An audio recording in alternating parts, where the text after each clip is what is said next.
നമസ്കാരം. ദിയാസ് കിച്ചൻ്റെ റൂമിലേക്ക് എല്ലാവർക്കും സ്വാഗതം.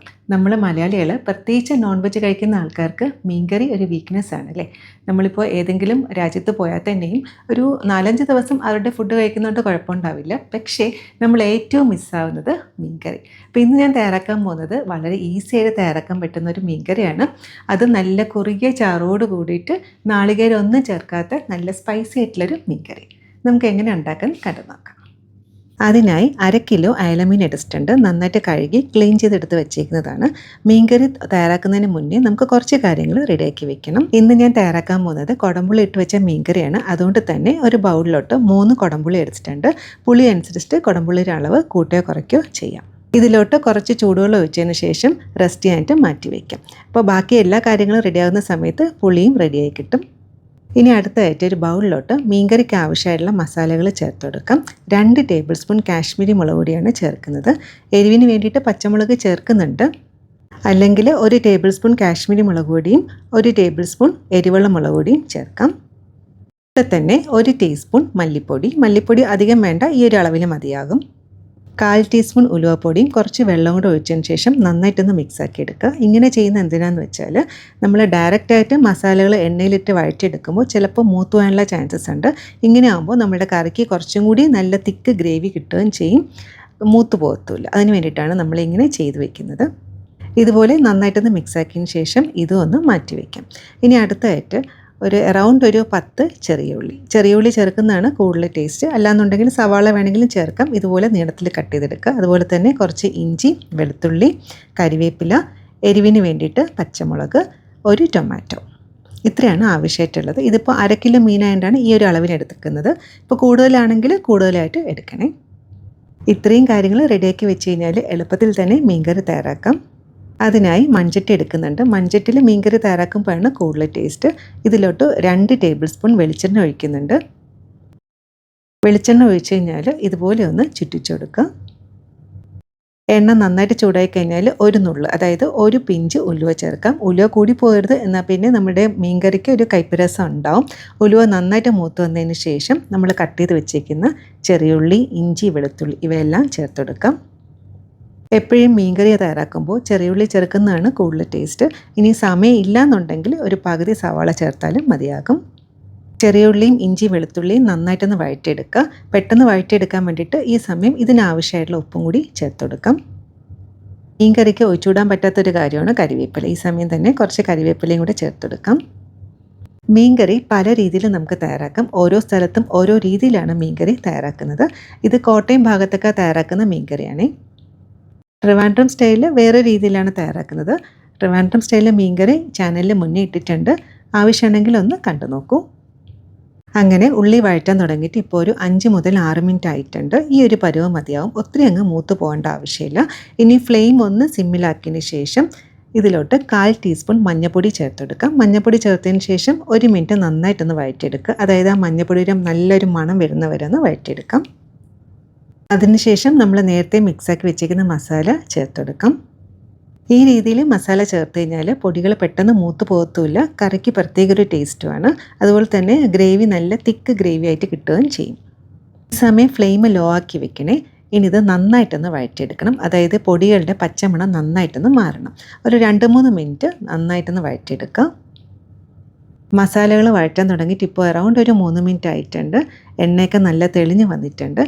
ഈ ഒരു സ്റ്റേജ് എത്തുമ്പോൾ നമ്മൾ നേരത്തെ അടിച്ചു വെച്ചിരിക്കുന്ന ടൊമാറ്റോ ചേർത്ത് കൊടുക്കാം. അതായത് ഇപ്പോൾ 1 ടൊമാറ്റോ ആട്ടോ ഞാൻ എടുത്തേക്കുന്നത്. ടൊമാറ്റോ ചെറുതായിട്ട് കട്ട് ചെയ്യുന്നതിനെക്കാട്ടിലും ഇതുപോലെ മിക്സിയിലൊന്ന് അരച്ച് ചേർക്കുന്നതാണ് കുറച്ചും കൂടി നല്ലത്.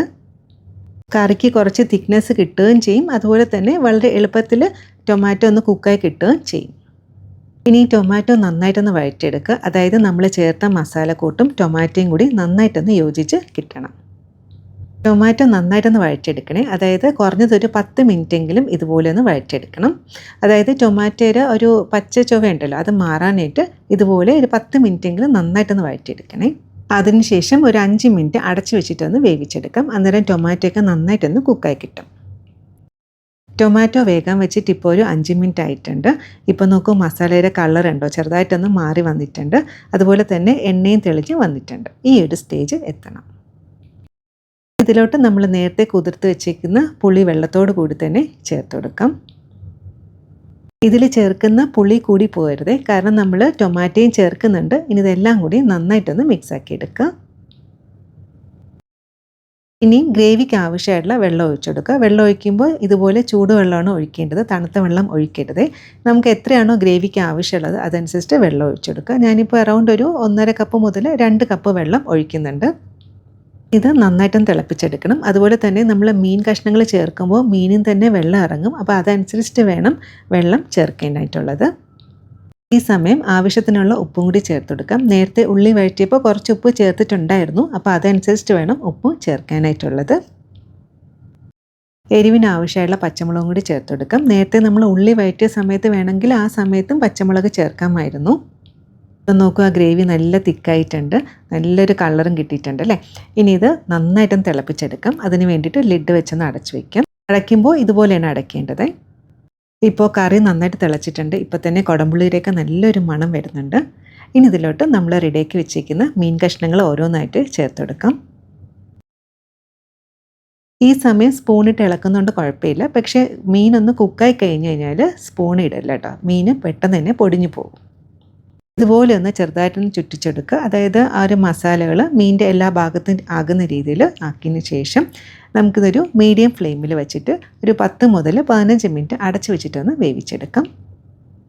ലിഡ് അടയ്ക്കുമ്പോൾ ഇതുപോലെയാണ് അടയ്ക്കേണ്ടത്. മീൻ വേകാനായിട്ട് അടച്ചു വെച്ചിട്ട് ഇപ്പോൾ ഒരു 10 മിനിറ്റ് ആയിട്ടുണ്ട്. ഈ സമയം നമുക്ക് ഉപ്പൊക്കെ നോക്കാം. ഉപ്പ് ആവശ്യമാണെങ്കിൽ ഉപ്പ് ചേർത്ത് കൊടുക്കുക. അതുപോലെ തന്നെ പുളിയുടെ അളവും. ഇനി സ്പൂണിട്ട് ഇളക്കരുത്, ഇതുപോലെ ചുറ്റിച്ചൊടുക്കേ ചെയ്യാവൂ. ഉപ്പ് നോക്കിയപ്പോൾ ഉപ്പിൻ്റെ കുറച്ച് കുറവുണ്ടായിരുന്നു, അതുകൊണ്ട് തന്നെ കുറച്ച് ഉപ്പും കൂടി ചേർക്കുന്നുണ്ട്. മീൻ ചേർത്തിട്ട് ഒരു 10 മിനിറ്റ് അടച്ചു വെച്ചിട്ടൊന്ന് വേവിച്ചെടുക്കണേ. അതിനുശേഷമാണ് ഉപ്പ് നോക്കേണ്ടത്. എന്നാൽ മാത്രമേ ഉപ്പിൻ്റെ ഒരു കറക്റ്റ് പാകം നമുക്ക് അറിയാനായിട്ട് പറ്റത്തുള്ളൂ. അപ്പോൾ മീൻകറി ഏതാണ്ടായിട്ടുണ്ട്. ഇനി ഒരു 5 മിനിറ്റ് കൂടി നമുക്ക് അടച്ചു വെച്ചിട്ടൊന്ന് വേവിച്ചെടുക്കാം. ഇപ്പോൾ ഒരു 5 മിനിറ്റ് ആയിട്ടുണ്ട്. ലിഡ് ഓപ്പണാക്കി നോക്കാം. അപ്പോൾ ടോട്ടൽ മീൻ ചേർത്തതിന് ശേഷം ഒരു 15 മിനിറ്റാണ് വേവിച്ചെടുത്തത്. ഇപ്പോൾ നോക്കൂ, നമ്മുടെ മീൻകറി നല്ല കുറുകിയ ചാറോട് കൂടി തന്നെ വന്നിട്ടുണ്ട്. അതുപോലെ തന്നെ നല്ലൊരു കളറും കിട്ടിയിട്ടുണ്ട്. അങ്ങനെ നമ്മുടെ സ്വാദേറിയ മീൻകറി റെഡി ആയിട്ടുണ്ട്. ഇനി ഫ്ലെയിം ഓഫാക്കുക. കുറച്ച് കരിവേപ്പിലയും കൂടി ചേർത്തെടുക്കാം. അപ്പോൾ ഞാൻ ടേസ്റ്റ് നോക്കിയപ്പോൾ ഉപ്പും എരിവും പുളിയൊക്കെ പാകത്തിനാണ്. അപ്പോൾ ഇത് തണുക്കുമ്പോൾ കുറച്ചും കൂടി ഒന്ന് കുറുകി കിട്ടും. പിന്നെ വേറൊരു കാര്യം എന്നുള്ളത്, ഞാനിപ്പോൾ പുളി നോക്കിയപ്പോൾ പുളി പാകത്തിനാണ്. ഇനി കുറച്ച് പുളി കൂടിപ്പോയെന്ന് തോന്നുകയാണെന്നുണ്ടെങ്കിൽ കുടംപുളി എടുത്ത് മാറ്റണേ, അല്ലെങ്കിൽ കുറച്ചും കൂടി ഒന്ന് പുളി കൂടിപ്പോകും. കറി ചെറുതായിട്ടൊന്ന് തണുത്തിട്ടുണ്ട്. ലിഡ് ഓപ്പണാക്കി കാണിച്ചു തരാം. നോക്കൂ, നല്ല കുറുകിയ ചാറോട് കൂടുതലൊരു മീൻകറിയാണ്. അതുപോലെ തന്നെ നല്ല പെർഫെക്റ്റ് കളറും കിട്ടിയിട്ടുണ്ട്. അപ്പോൾ ഇത് ചോറ്, കപ്പ ഇതിലൂടെയൊക്കെ ബെസ്റ്റ് കോമ്പിനേഷനാണ്. തീർച്ചയായിട്ടും ട്രൈ ചെയ്ത് നോക്കുക. അപ്പോൾ ഞാൻ ഈ ഒരു വീഡിയോയിൽ ഡീറ്റെയിൽഡ് ആയിട്ട് തന്നെ പറഞ്ഞു തന്നിട്ടുണ്ട്. അതുകൊണ്ട് തന്നെ ആദ്യമായിട്ട് മീൻകറി വെക്കുന്ന ആൾക്കാർക്ക് പോലും നല്ല പെർഫെക്റ്റ് ആയിട്ട് തന്നെ തയ്യാറാക്കാൻ പറ്റും. ഇന്ന് ഞാൻ കപ്പയുടെ കൂടെയാണ് ഈ ഒരു മീൻകറി സെർവ് ചെയ്യുന്നത്. ഈ ഒരു മീൻകറി കപ്പയുടെ കൂടെ ബെസ്റ്റ് കോമ്പിനേഷനാണ്. അല്ലാന്നുണ്ടെങ്കിൽ ചോറ്, അപ്പത്തിൻ്റെ കൂടെയൊക്കെ നമുക്ക് സെർവ് ചെയ്യാൻ പറ്റും. അപ്പോൾ നല്ല കുറുകിയ ചാറോട് കൂടിയിട്ടുള്ളൊരു മീൻകറിയാണ്. തീർച്ചയായിട്ടും ട്രൈ ചെയ്ത് നോക്കുക. ഞാനിതൊന്ന് ടേസ്റ്റ് നോക്കട്ടെ. കപ്പയും മീൻകറിയും നല്ലൊരു കോമ്പിനേഷനാണ്. മിക്കവരുടെയും ഫേവറേറ്റ് ആണ്. ഇവിടെയും എല്ലാവർക്കും ഇഷ്ടമാണ്. അപ്പോൾ ഞാനൊന്ന് ട്രൈ ചെയ്ത് നോക്കിയപ്പോൾ അത്യാവശ്യം നല്ല സ്പൈസി ആയിട്ടുള്ള മീൻകറിയാണ്. അടിപൊളി മീൻകറിയാണ്. തീർച്ചയായിട്ടും ട്രൈ ചെയ്ത് നോക്കുക. ട്രൈ ചെയ്ത് നോക്കിയിട്ട് നിങ്ങളുടെ ഫീഡ്ബാക്കും കൂടെ അറിയിക്കാൻ മറക്കരുതേ. എപ്പോഴും ഹാപ്പി ആയിട്ടിരിക്കുക. ഇതുപോലെ വേറെ റെസിപ്പി ആയിട്ട് കാണാം. Thank you.